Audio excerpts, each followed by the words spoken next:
Hello and welcome to the next episode of Drizzt Done Right, the podcast all about your favorite Drow, Drizzt Do'Urden.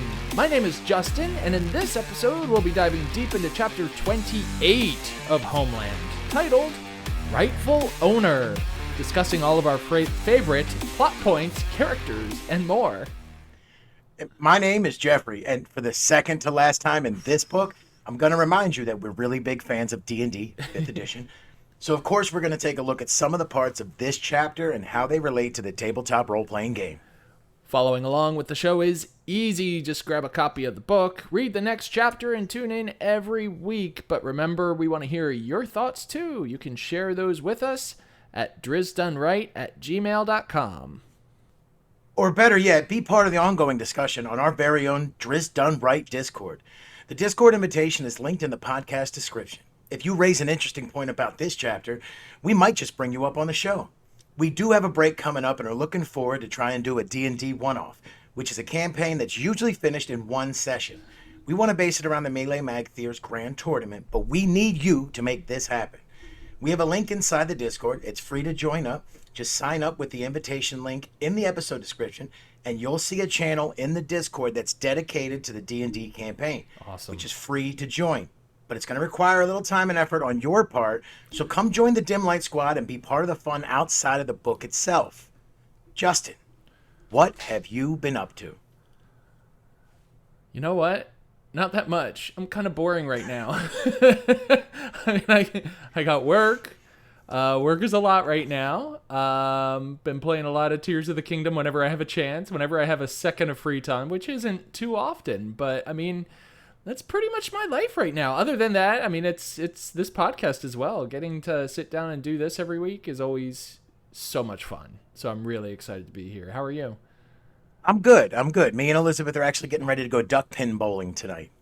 What? She's never been before, so we're going to go. They have a little galaxy bowl, which I guess they're going to, probably turn the lights down a little bit, put a disco ball up, a little music, and they do candle pin bowling. I was like, yeah. We're going bowling too. Are you really? We are, just like regular bowling. Wow. Yeah, no, that's weird. quite a coincidence. Have you ever been duck pin bowling? I have no idea what that is. Okay, so instead of using, sorry, not duck pin. Duck pins are the regular pins. Those are the ones you're going to go see tonight. Oh. Candle pins. Candle pins are much smaller for the people in the YouTube. They're probably about I'd say about 1.5 feet tall. Okay. Give or take. And you have more of them. There's not just 10 set up on the lane.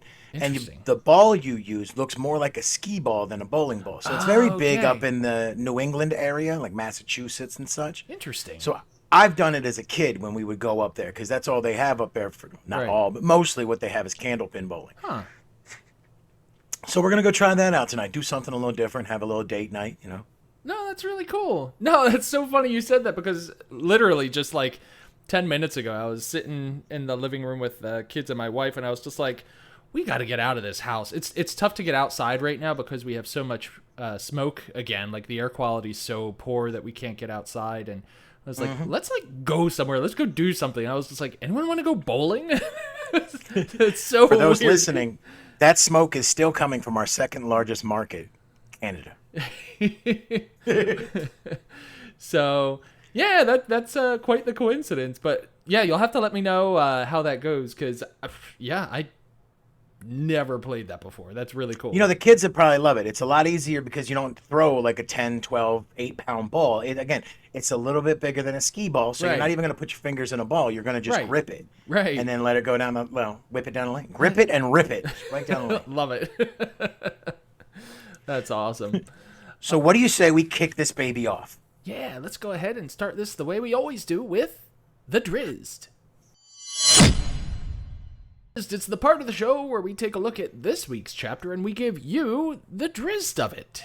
So we start chapter 28 with Massage nervously waiting for Guinevere to return with the dead Drow Drizzt in her maw. You say that 5 times fast? No, I cannot. That's why I said it so slowly. He's like, oh, look, here she comes. Wait, you were supposed to kill him and bring him here, not bring him here and then kill him. So Massage is standing there shaking in his boots, and he orders Gwen to kill Drizzt now. But she just looks at him blankly, and Drizzt takes Massage's order to Gwen as a confession.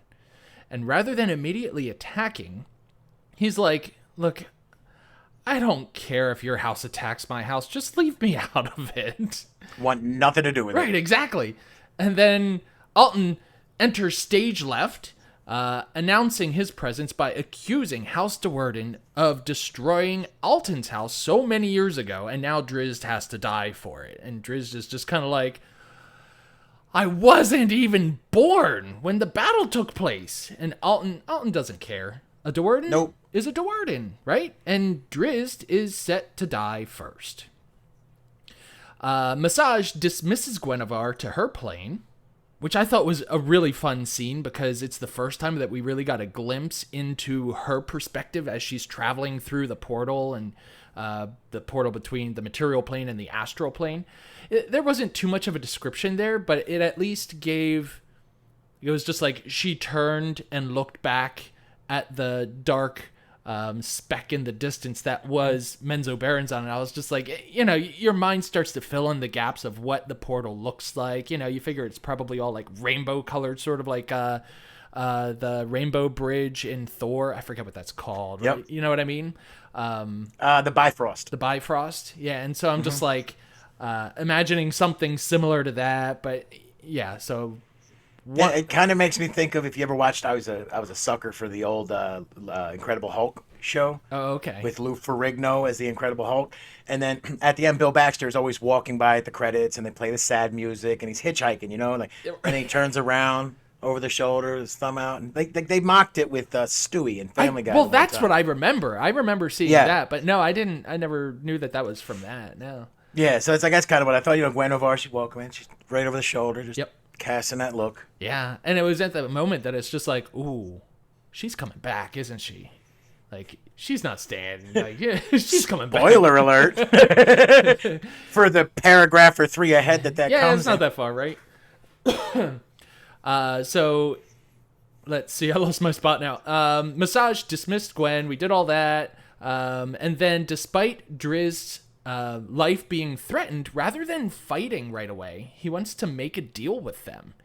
He suggests first, like, hey, look, like, what if I just don't fight? And they're like, well, I mean, if we kill you, then you also won't fight. And then he's, which is true, right? Like, right. Not a lot of leverage there in that argument. Yep. And so then he's like, oh, well, what if I take Zach with me? Like, they're the two strongest weapon wielding Drow in House Do'Urden. We're gone, and then you're free to take over House Do'Urden. Like, go ahead. Which is kind of funny, because when we watched Zach go to the sacrifice altar, there was Vierna saying, like, oh, I wish we could have seen you and Drizzt in action against House Annette. Meanwhile, had they let him go, we now find out Drizzt is on the other end being like, hey, you know what? We won't even show up. Yeah. We'll just, I'll get Zach. That is funny. We'll take our scimitars and we'll go home. Yep. Not to Menzoberranzan with just like House Do'Urden. make our own new We'll home. go elsewhere. Yep.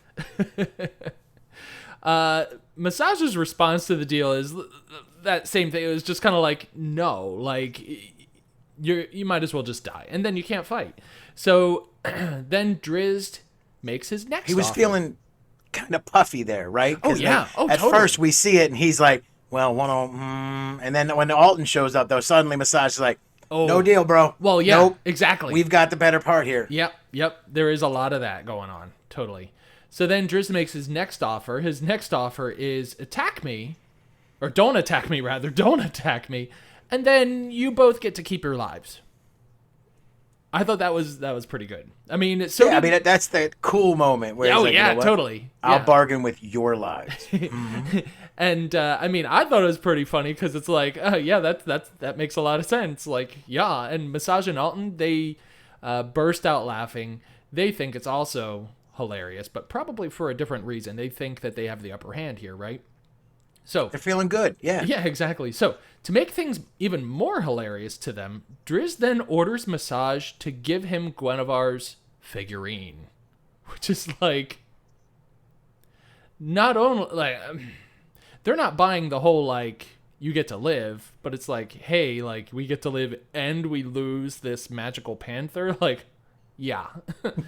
So that's not working. But yeah, I was laughing after this because Massage's response was just so childish. He just seemed like a spoiled little 3-year-old child. Starts screaming out just like, "The cat is mine!" And he's stomping angrily. I mean, maybe I put that in there, but maybe he even dropped to the floor and started spinning in circles and like slamming. It's like, I don't want to eat. Oh, and I don't want to give up my... He just, like I said, he just sounded like a spoiled little child in that moment. So then... Soon after that, Drizzt has his blades drawn, and, the fight, he was ready to charge them here. But before Drizzt could even decide on how he was going to fight against these 2 wizards, of which he has never fought 1 wizard, so what was he going to do with 2 wizards? I loved that mention in the book. All of a sudden, a burst of black smoke erupted around Massage. I've watched enough wrestling to know that someone's coming in from the back now. Totally. And yeah, Guinevere came to his rescue. The large cat immediately went after Alton, taking a bolt of magical energy from his magic wand. But she pushed forward and ended up tackling the wizard. And let's not forget that this is maybe a 100-pound drow being tackled by a 900-pound panther. Yeah, she is going to hit him with some force. Oh, yeah, totally. Yep. Totally. Drizzt then makes his quick approach on Massage, eventually getting face-to-face with him, and Drizzt attacks. And the attack just went right through an image, that is. Because all of a sudden, Massage is now 30 feet behind Drizzt. All right, it made it appear like Massage had some kind of magic going on where he appeared to be right there, but then right through, and Massage is behind him. And Massage then just stood there with a dagger in his hand, and it's like, a dagger? He's a wizard. What's he doing with a dagger? And he's like 30 feet away. Like, start. Well, like, why wasn't he preparing another spell? Drizzt approached him, thinking just like, why isn't he casting a spell? But approached him anyway. While Massage just stood there with a smirk on his face. So back to Alton quick. He recovered from the attack from Gwen. He raised his wand to cast another attack on the cat, but his wand is broken in half. Complete Ron Weasley moment. Yep. Oh, totally. That's exactly what I thought of if you watch the Harry Potter movies. He always had that wand that they took with the spello tape to tape it together, and it always had these weird side effects. It never did what he wanted it to do. Yep. I didn't even think about that until you just said that. But yeah, that... Well, no, because you probably approached the book with a serious mindset, whereas I'm like, Harry Potter, Ron Weasley, it's this wand. It's great. Obviously, well before Ron Weasley ever existed. Right, exactly. So he quickly reaches down, looking for the missing pieces, and he finds the other end of the wand, and it's just like, okay, there they are. And then what happens? Like, the wand just starts like glowing, and meanwhile, like, he's not even noticing, but Guinevere is coming in for another attack. The giant cat leaps toward Alton just as the magic essence that is stored within the magic wand erupts outward in an enormous fireball, killing Alton and Guinevere? I kind of picture like an Oppenheimer mushroom cloud in the background. You know? Oh, totally. Oh, yeah. And the explosion. Absolutely. So this explosion knocked Drizzt and Massage from their feet, but it did not end their encounter. Massage snapped his fingers and went invisible. Drizzt swung his blades through the air, but was not able to make contact with the invisible wizard. Drizzt then figured he needs to calm down and just listen for signs of the wizard. And with only a moment to spare, Drizzt just managed to hear Massage muttering a spell. He feigned one direction, but stepped in the other direction, sending Massage's lightning bolt spell harmlessly to the side. And Massage was so annoyed by that. I love that he screams out. Yeah. Because he knew what was going on. It's like, it took me back to Kung Fu movies I'd watch as a kid where, like, the guy loses his sight and he's got to wait with his other senses. Yep. And they're just waiting, and then, whap, it was a really cool moment in that fight. It was very cool, yeah. Massage is now 20 feet up a ledge, looking down on this. I mean, I imagine there's just, like, body parts from Alton just scattered about, looking down at Drizzt down there too. And he just starts fumbling for components for his next spell in his pocket, right? Drizzt makes a dash for the cliff, climbing as quickly as he can, and Massage, not wanting to miss, apparently used magic missile. I would argue it didn't specifically say so. Magic missile, but it was just like it was a spell that couldn't miss, right? It said something like that. From like bolts of magical energy, I know, ripped out from him. But I also immediately thought of magic missile here. Yeah, so it was just like a barrage of magic or missiles or whatever you want to call it, just constantly hitting Drizzt as he's climbing up here. The bolts just slammed into Drizzt. He managed to hold on as he climbed, fueled by the rage of losing Gwen. Pure rage. Yeah, I know, right? Like, he's just fighting through it this whole climb, this whole scaling of this wall. Which is, if you consider... Jeffrey, have you ever been rock climbing? On a very amateur level, yes. Like on a rock wall or on an actual, like, rock face? Rock face, up the side of a train tunnel in Percy a few times. Oh, really? Oh, okay. We used to have the small airport that's a Penridge Airport, not far from Mom and Dad's house, as a matter of fact. If you walk through the tunnel on the right-hand side, you could scale up the side of it and then watch the planes come in like 20, 30 feet over your head. Yeah. Oh, that's cool. Yeah, completely dumb looking back at it, but a great thing to do as a kid. The only time I went rock climbing was, I forget if it was middle school or high school. I couldn't do it. It was so hard. And I'm not back then I was not a heavy person. Like, I'm a little bigger now, but, no, I could never rock climb. But to like have someone like throwing things at you while you're climbing up 20 feet as well, it's got to be really difficult. No, what I love is in the passage here, they explicitly explain that like when Massage looks down into Drizzt's eyes, he is just frightened by the rage that he sees. Oh, totally. Because it mentions like, had he ever seen that rage before, he would have never taken the contract to kill Drizzt. He's like, I'd have told Matron Cinephae to sit on a stalagmite. And you're like, no, you wouldn't. No, you wouldn't. But I appreciate the description of like just how scared he is in that moment. Yeah, that's really cool. So Drizzt eventually got his fingers up on top of the ledge, just his fingertips, and right next to Massage's feet, right? And so Massage was just like instinctively just slammed his boot heel down on Drizzt's fingers, breaking them.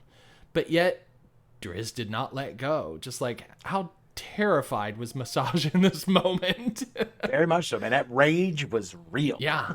And yeah, so then he got his fingers up there. Massage stepped on him, and "the fingers are broken" were Massage's last words, as Drizzt pulled himself up onto the ledge and slid his scimitar into Massage's ribcage. I just loved that moment. That was really cool. So, the baddies are dead. Massage at Drizzt's feet, and Alton, well, everywhere else. Drizzt picks up Guinevere's figurine, and feeling its magic had diminished, he did not try to summon her. If she is still alive, she'll need some time to recover. And so I thought it was...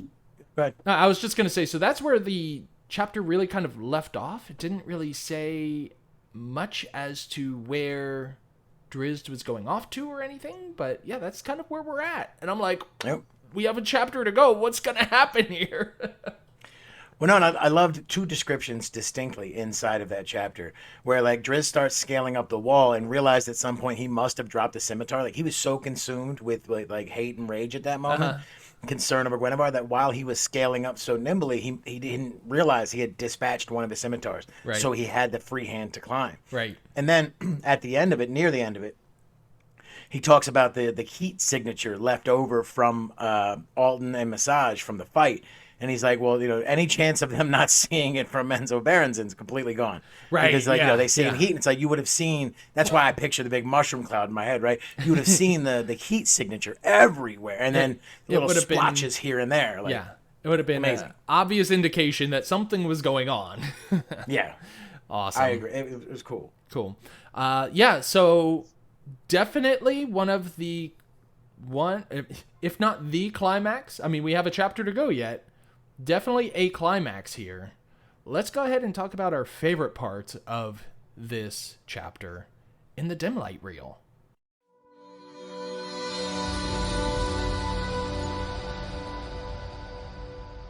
The dim light reel. I mean, that sounds like the part where we cast darkness on our favorite parts and dim light all of our favorite characters, events, descriptions, and more. For me, my dim light reel is the complete fall of House DeVere, the last gasp of a house forgotten.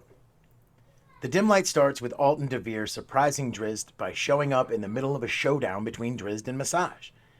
"For the vengeance of House DeVere," he replies from a different direction. His appearance emboldens Massage and changes the odds in their favor.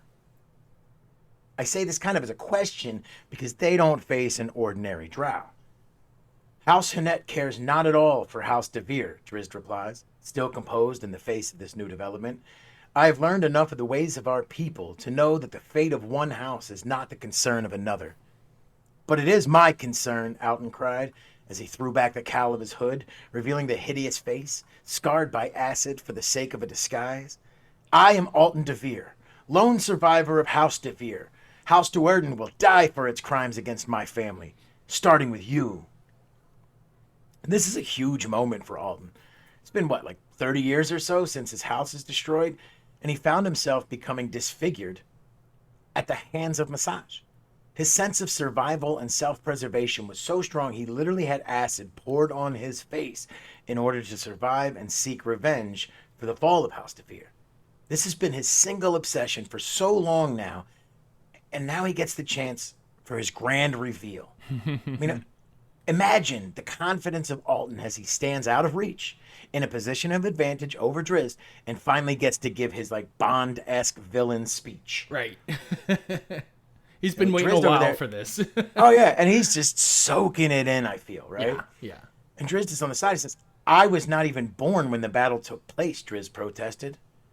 "Of little consequence," Alton snarled. "You are a Do'Urden, a filthy Do'Urden, and that is all that matters." At this point, Massage dismisses Gwenevere, and the scene continued to play out a little. "Will you deal?" Drizzt offered. "You are in no position to bargain," Alton laughed, drawing out the slender wand that Matron Sinafe had given him. I imagine, the grin on Alton's face at this moment must have been truly wicked indeed, as he finally gets to use the wand. I know, I was so excited for it. I mean, he finally gets to kill Drizzt, right? He finally gets to seek revenge. It's all here, right in front of him. And as Drizzt gets down, expressing his offer, Alton sneers and says, "Corpses do not fight." So now the time for battle had come. Drizzt pulled both scimitars and began to search for an attack plan to fight both wizards. But suddenly, Alton was engulfed in smoke, and his spell is disrupted. Gwenevere had returned. Alton was out of Drizzt's reach. Drizzt could not hope to get to the wizard before the wand went off, but to Gwenevere's streamlined feline muscles, the distance was not so great. Hind legs tamped a footing and snapped, launching the hunting panther into the air. Alton brought the wand to bear on this new nemesis in time and released a mighty bolt, scorching Gwenevere's chest. Greater strength than a single bolt, though, would be needed to deter the ferocious panther. Stunned but still fighting, Gwenevere slammed into the faceless wizard, dropping him off the backside of the stalagmite mound. The advantage of surprise that Alton had was quickly nullified by the surprise re-entrance of Gwen to the battle.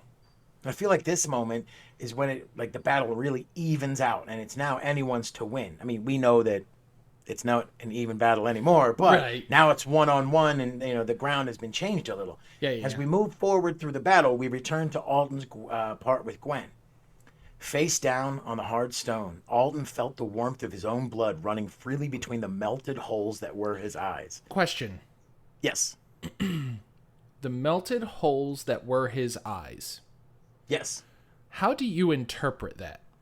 At first, I thought he was blind, but then I realized what it has to be is that the acid had eaten away at the outside of his visage, and that's what he means by the melted holes. Like, you know how you see people that have been in a fire and their ear is deformed? Yep. Similar, in my mind, to the scarring that must be around Alton's face. Yeah, that's exactly how I interpreted it. At first, I was like, whoa, he lost his eyes. What?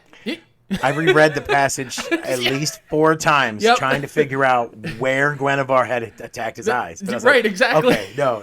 And then I was like, oh, I guess it's from like melting from the acid and okay, I think I got this now. And yeah, so I assumed like he's blind from like Guinevere, like what?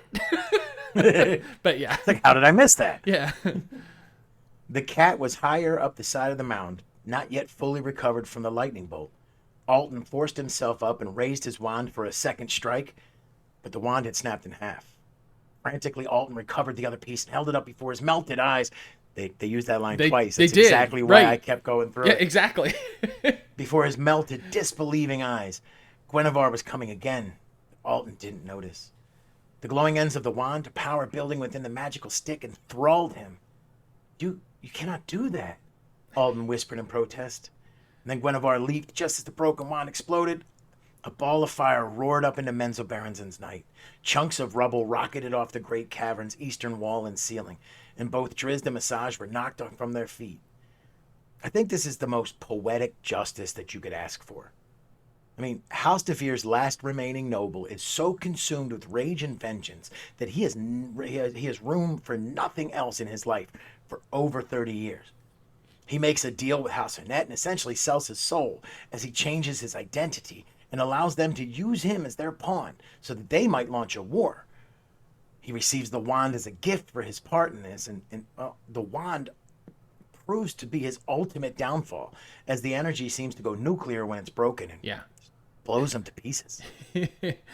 So, I have to say, Jeffrey, you got to put your dim light together first, right? I did. Yeah. I did. And I'm chuckling now because I see yours coming up. Totally. Yeah. Because my dim light is also your dim light, and here we are.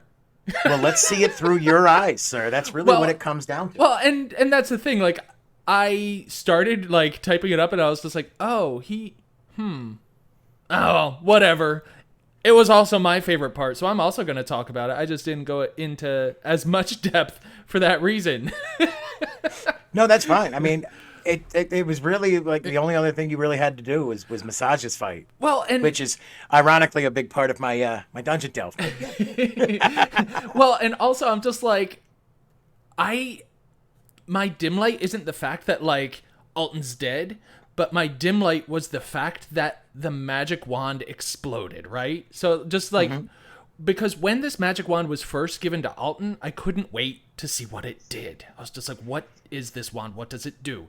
And is it like the Wand of Wonder? Exactly. Well, randomly that's the thing. Things? So yeah, like Dad has the Wand of Wonder in our campaign, and you never know what's coming out of that wand. Nope. And I'm just like, is that what he was given? Because that would be really cool to see in a book. So Salvatore described the mark that the wand left on Gwen's chest as being a scorch. So I guess it could have been just like a firebolt wand or something. Well, I mean, it could have been lightning as well. If you think about like lightning or coming across would leave that scorch. Right. And so it's tough to tell exactly what it is. But you know, so I figured it might This is going to sound very childish, but for those of us who grew up with action figures in the 80s, they had the He-Man battle damage action figures where you could hit him in the chest and it would spin. It was a little like log in his chest, basically. And so it would show a little damage, a lot of damage, and then back to the regular chest. And I thought that was the coolest thing. But that's also kind of what I imagined when like Guinevere with the scorch mark on the chest, like boom, battle damage.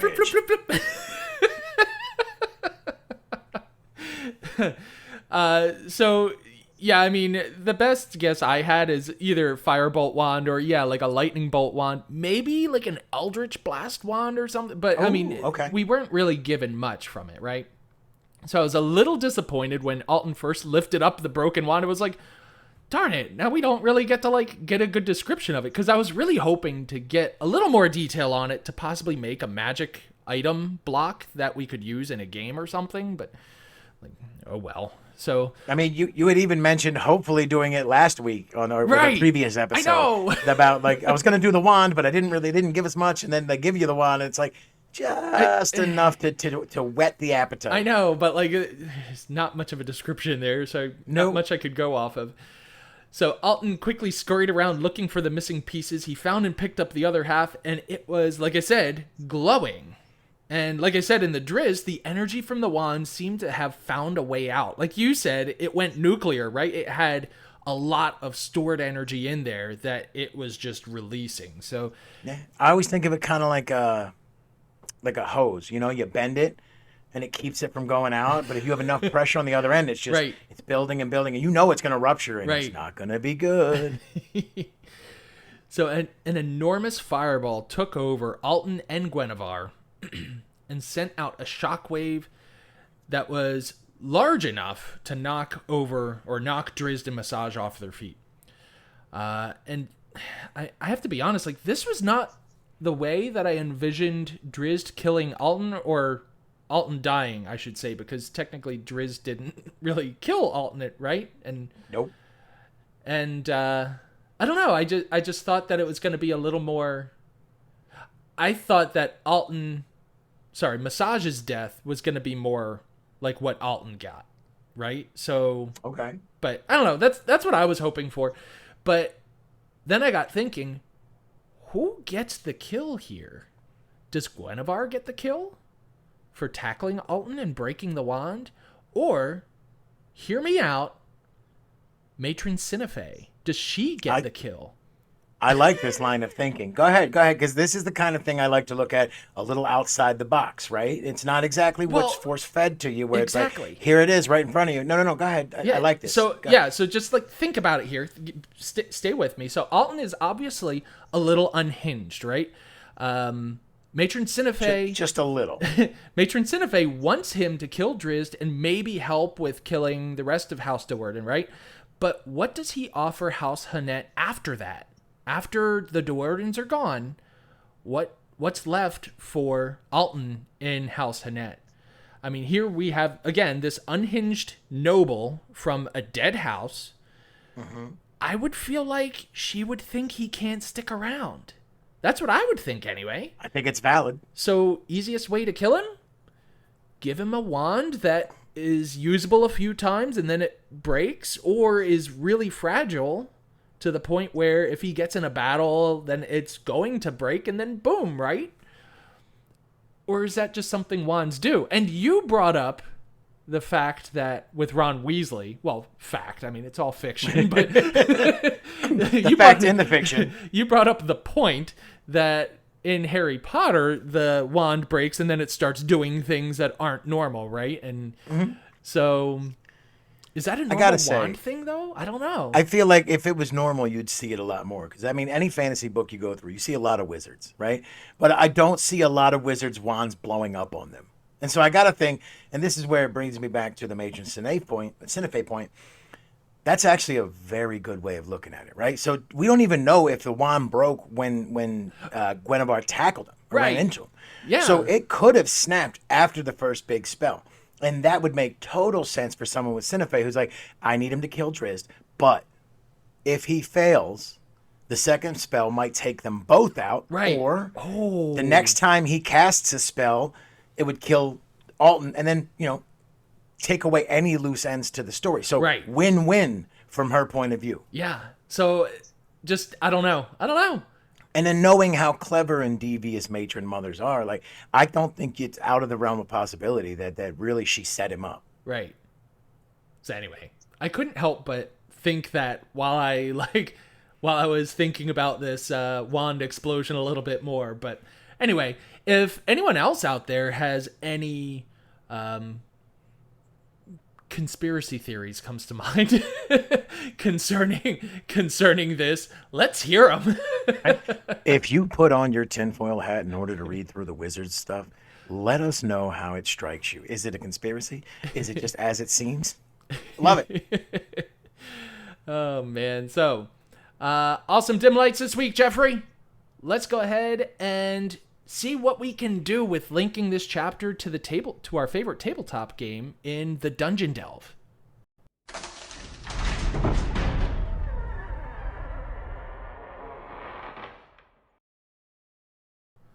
Delve into the dungeon. It's the part of the show where we link this chapter with our favorite TTRPG. That is an acronym for Tabletop Role-Playing Game. So for my Dungeon Delve, I wanted to take a look at the spell that Massage used to create a duplicate of himself. Reading this in the chapter, I just imagined the shock on Drizzt's face, and it made me chuckle a little bit, so I wanted to see how it would relate to playing D&D.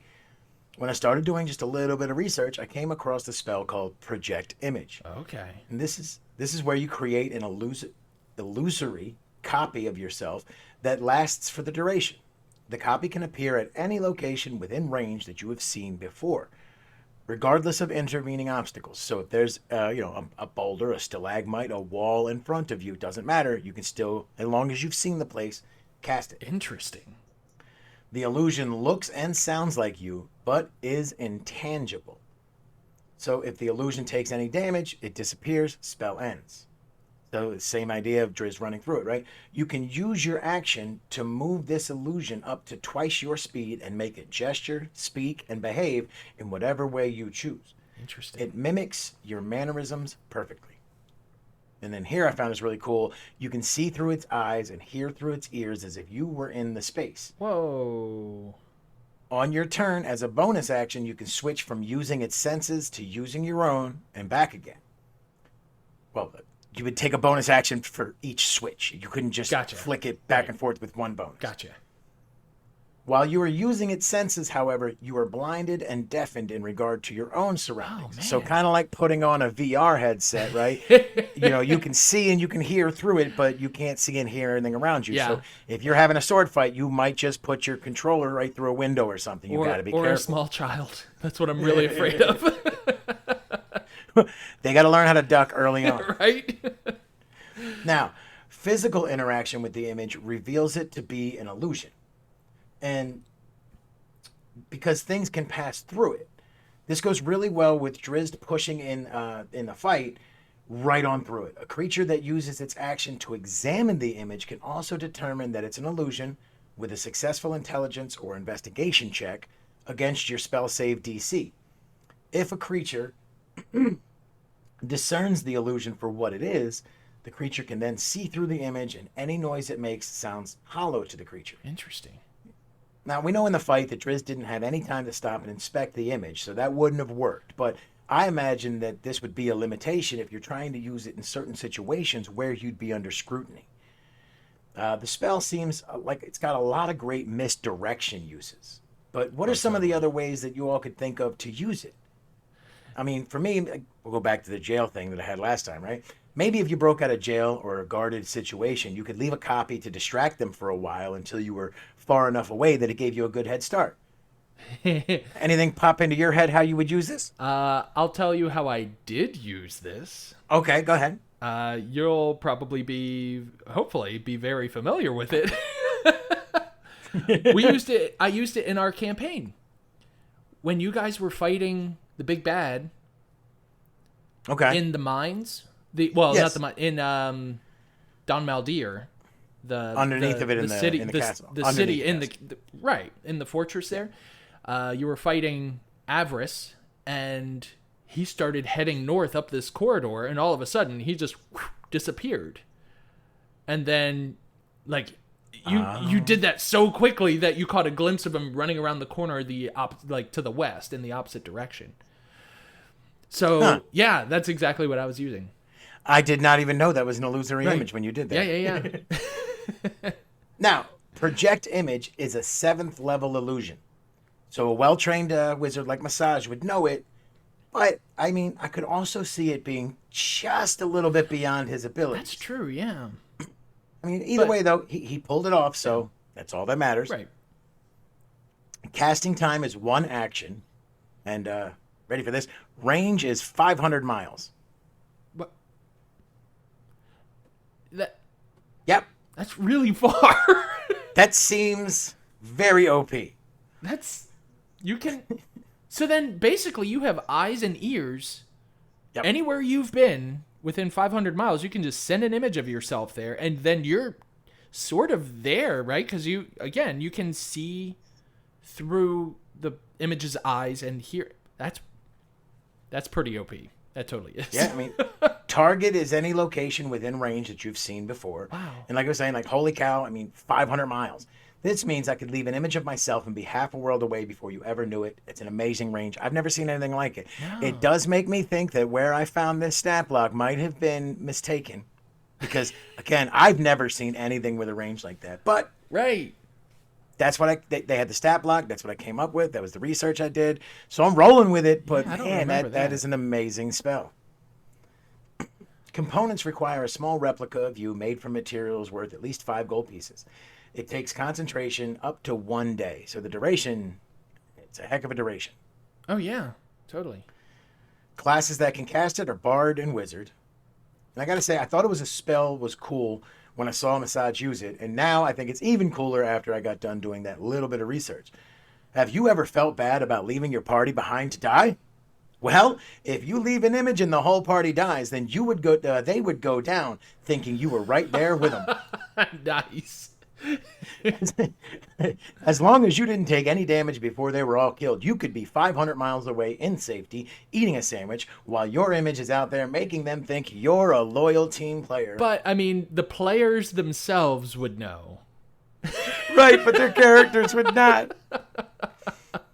Oh, sheesh. I mean, I imagine there could be some very devious uses for you. So please send in your ideas and let us know, because I feel like the only limit to this spell is really the imagination of the person who's using it. Okay.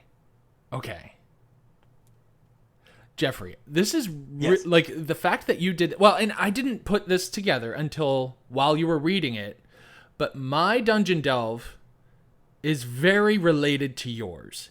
But Excellent. I didn't do that. Yet again, like what I have to talk about is very related, but in a very weird way. So, or specific way, I should say. So my dungeon delve this week was not dim lighted very well in the chapter. It was offhandedly mentioned at the very beginning. So while Massage was awaiting the return of Guinevere with Drizzt's corpse in her mouth, Massage looked toward a tunnel behind a statue to see Gwen finally returning. And this statue is what I want to talk about. The statue. Okay. The statue is described as a guardian statue of a displacer beast. See where I'm going with this? Yeah, I think I do. So displacer beasts, I had to talk about it because they are like one of, if not my favorite creatures in the D&D world. Oh, you're gonna have to add them to our creature feature, buddy. Oh, I totally will. So, my first experience with displacer beasts was actually in real life. It was an IRL encounter, you could say. Not that I actually ran into one, but I was shopping for... Okay, I was like, wait, now I am completely intrigued. Like, sir, where have you seen a displacer? But go ahead. I was shopping for miniatures at a local board game store. It's called 6 Feet Under Games. It was in New Holland, but now it's moved to Gap, Pennsylvania. Right. Shout out to 6 Feet Under Games. If you need somebody to go ahead and patron on the side, you want to be a sponsor, we will allow that to happen. Shout you guys out. Yeah, Love totally. And I happened upon this 6-legged panther-like creature that had 2 tentacles coming off of its back. And I was intrigued. I mean, this is very early on in my D&D, like, years, like 2014 or 15, you know? Okay. Somewhere around there. So I saw this thing and I was just like, this is awesome. So I bought it, along with other miniatures, of course, because you don't just buy one miniature, right? But I bought this displacer. No. But I bought this displacer beast without knowing anything about it other than what it looked like and its name. And of course, like I said, this is before I was really into D&D, so I didn't even have a monster manual back then, so I knew nothing about it. So when I got home, I did some quick research, and I just fell in love with it. I took the time to paint it and everything, like, right? So, and once in a while, when playing in person, I still bust it out. And I have it here for those that are looking watching on Oh, the and YouTube. it is nice and clear. Look at that. So it's a, what do you call it? Like, it's a shiny paint. I really wish I could have Glossy. a glossy paint. I wish I had more of a matte paint, but it was very easy to paint because they're all black, right? They're panthers. I did paint the eyes. Except for like the little inside of the tentacles, right? In the mouths of it where they have the sucker. So the eyes on the head, I did paint red eyes. I don't know if you can tell or not. And then the ends of the tentacles, I also put a little bit of red. Just, looks Excellent. like, it looks like a little blood on there or something. He's, right after it was out eating something. I don't know. But that's my show and tell here. But anyway, so I did take the time to paint it. Painting miniatures is so much fun too. If you've never done it, it's a lot of fun. I haven't, but it is a hobby I look forward to getting into. We've talked about that. I do. Like, even like one color for this whole thing, pretty much one color, it still takes a long time. There's a lot of detail in there, and you got to get the brush and all those nooks and crannies. But anyway, so what makes the Displacer Beast so cool? Well, let me tell you. I'd love to hear. Go ahead. Displacer Beasts, you can find them on page 81 of the Monster Manual. They are described as being large monstrosities that tend to be lawful evil. They get their name from their ability to bend light in such a way that they project an image of themselves a few feet away from their actual location. Now, I always interpreted this as the creature was sort of invisible and then casting its image a foot or two to the left or right. But I will say that the Dungeons and Dragons movie, the Honor Among Thieves movie that just came out not too long ago, I mean, if listeners, if you have not seen it, go watch it. It's really good. Displacer Beast. There is a Displacer Beast in it. Sorry if that ruins anything. The way that the movie interprets it is that the creature is able to create a duplicate image of itself. So you can still see the Displacer Beast in its actual location, but then it actually uses its tentacles to project an image of itself in another spot, and it can go through walls and everything. And so then they see the image and they're like, oh, and then they attack it or run away from it, but then they run directly to the real one, and like some weird funhouse mirror effect. Yeah. Right. And so that's not how I interpreted it. But so I don't think the movie technically got it right, but I do appreciate their interpretation, because how else would you really show that accurately? Yeah. So anyway, the reason why I was so kind of surprised, I don't know, while you were going through the whole massage thing, it just clicked in my head. At the very beginning of this chapter, he talks about this Displacer Beast statue. And then what does Massage go and do? He starts doing all of these Displacer Beast type tricks on Drizzt. And I was like, was that foreshadowing or something?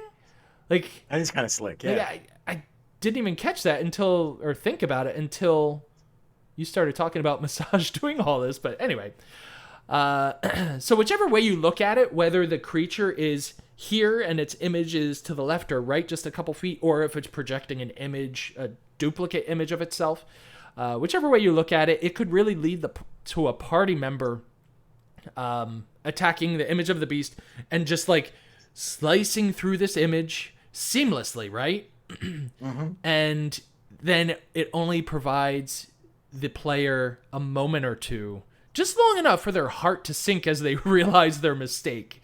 Because it's you just watch your sword cut through just nothing. It's the image is there, but the sword is just passing through like it's nothing. Just like Drizzt did with Massage, right? Yeah. So there are a number of possible origins of this monstrosity. The Monster Manual itself says that they originated within the Feywilds, and were eventually captured and trained by the Unseelie Court. Unseelie, I think that's how it's pronounced. I believe so. Of course, I had to look that up. The Unseelie Court is an organization of evil creatures within the Feywild, which is an alternate plane. The Feywild is an alternate plane that I never had a chance to play in or DM in, so I'm really not too familiar with it, but I know it exists. Or, again, fiction, but it exists within fiction, right? So I've only ever heard the Unseelie Court, for me, book-wise, besides going through stuff, is Laura K. Hamilton. She writes a bunch of different books, but normally dealing with like vampires and werewolves. Oh, but interesting. she has a book series that's out about fairies and the Fae people, and so the Unseelie Court is mentioned in there as well. Oh, that's interesting. No, this is the first I ever heard of them, so I have no idea. So the Unseelie Court would be comprised of like vampires, werewolves, like. Oh no! I'm just saying that no? was like what she writes about. But then when she got into the Fae and the Fae people, the fairies, there was a different set of books she was writing, but they dealt with the Unseelie Court because you have good and evil fairies and stuff like that. It was pretty cool. Okay, gotcha. Yeah, so the Unseelie Court is described as just being a bunch of evil creatures within the Feywild. And the Unseelie Court used the Displacer Beasts. They like captured them and trained them to hunt unicorns and the plural of Pegasus, which I think is Pegasi or Pegasi, or I'm not sure. But as well as laughing at Pegasi. But they also hunted other wondrous creatures as well. But eventually the Displacer Beasts got too intelligent to remain with the Unseelie. They escaped and started roaming free within the Feywild until they were hunted down by the Seelie Court. And here I just had to kind of end my rabbit trail that I was going down. I'm like, okay, there's the Unseelie, there's the Feywild, there's the Seelie. I assume that the Seelie Court is just kind of the opposite of the Unseelie. So I would imagine they're just like good creatures in the Feywild. I don't know. It does say that they're a pantheon of Fae deities. Okay. And they're also sometimes called the Summer Court. Oh, interesting. Okay. Yeah. I mean, I just felt like I was going down the rabbit trail a little too much, and I would never end if I didn't stop somewhere. So, but yeah, apparently the Seelie Court started hunting them down using blink dogs, apparently, which is really cool because like blink dogs, and then you have these displacer cats essentially, and it's just like, I don't know, it was both like play on illusory magic a little bit. So anyway, but eventually they forced the Displacer Beasts into the material plane, and then that's theoretically how they got into the material plane. So pretty cool because it all boils down like cats and dogs. Right, yeah. And blink dogs, Displacer Beasts. What are you gonna do? And apparently they hate each other, like they kill each other on sight. And I mean, really, Displacer Beasts, they just love to kill in general. They not just to eat, but for fun. They play with their prey, as cats do. And then, if they are hungry, they'll grab them with their tentacles and drag them off to a quiet place to eat. As far as 5e is concerned, looking at them in the monster manual, they are only a challenge rating of 3, so they're probably not going to TPK even an inexperienced party, as long as it's by itself, right? It only has an armor class of 13. It has an average hit points of 85. They have 2 kind of cool abilities. The first one, Displacement, gives attackers disadvantage on attacks made on the Displacer Beast because, again, they're casting an image of themselves either, again, the way I interpreted it, 2 or 3 feet, a foot or 2 rather, to the right or left. And their other ability that they have is Avoidance, which basically allows them to take no damage when a successful saving throw says that they would take half damage. You know how there's various attacks that are just like, they make a saving throw. If they fail, they take full damage. If they succeed, they take half like damage. Ice Knife. Right, yeah, like Ice Knife. When it explodes, you take either half or full damage. Right, Yep. but if the Displacer Beast would succeed on that, they take no damage. That's a pretty cool ability. I don't mean to split hairs with the book. How is that a challenge 3? Think about it, right? So 13, not a high armor class. 85 is a little tanky. 85 you're talking early on, bit. say level 2, level 3 people. If I'm not burning up huge spell slots, what am I doing? Around 10 to 12 damage a hit, give or take? I mean, and then you're figuring that I can get disadvantage on it, right? So then my big spells, which do half damage, they might be able to avoid. I think that's not the easiest thing to hit, hunt, and kill. Well, that's true. I think the disadvantage on attacks is really the big thing there. Yeah. Like an armor class of 13 is pretty low, but still I having guess it depends on the party disadvantages- size too, because I'm listening to a podcast where they have a party size of 3. Woo. That's a lot different Yeah. than running with we have a party of 5. Right. So, Yeah. it's a lot different. So, and also another thing that would make it so that they're probably a little more difficult than you would initially think with an armor class of 13 is they do have multi-attack. They can attack twice. But for some reason, their only attack is like attacking with their tentacle, which, I mean, again, look at this thing. I mean, you can't really see too much, I guess, but oh, look at that. Wow, that cleared up really well. So this thing is a panther, basically, with 6 legs. Each of those legs is going to have tons of claws, right? It has a mouth that could easily tear apart anything, right? So Yeah. why can't it claw attack? Why can't it bite attack? It can only tentacle attack. It is weird. Yeah, but anyway, with their tentacle attack, on a successful hit, it does an average of 7 bludgeoning damage and an average of 3 piercing damage from the spikes on its tentacles. So they aren't even really heavy hitters. No, and I jumped up a little bit because I was reading that when I was jumping in before, and that's where I mean, even on an average of 10, if you have an early on group, full disclosure, Bobby from other podcasts, Robert Robbins Radio, he's in my D&D campaign that I'm DMing. Oh, cool! And his character has a solid 21 HP at level 3. Oh, he's a squishy sorcerer. Oh, yeah, that'll do it. So, I mean, average hit, this thing hits him twice, and it might kill him. That's true. That's true. But you figure that this Displacer Beast only gets 1 turn, and then everyone else gets a turn. So if you have a group of 5, you're getting 5 attacks on it once, and hopefully you have a healer in your party. But still, just I don't know. But that's one of the reasons why I love this creature. Is it could really go either way, with an inexperienced party. Not just that, if you split the party and run into that, totally. good night. Yeah. You should, again, don't split the party if you can avoid it. And I was reading online, or was it in the book? I think it was actually in the book, in the Monster Manual. Toward the end, it was they're often used as what do you call it? Just guard pets. They accompany the bad guys along. And so it's okay, the Displacer Beast is pretty nasty, but they're probably not the worst thing in the room because they're accompanying the big bad or something like that, which is pretty cool. But anyway, this is the first time that we read about Displacer Beasts in this book. So the Drow obviously know of them if they have a statue of them.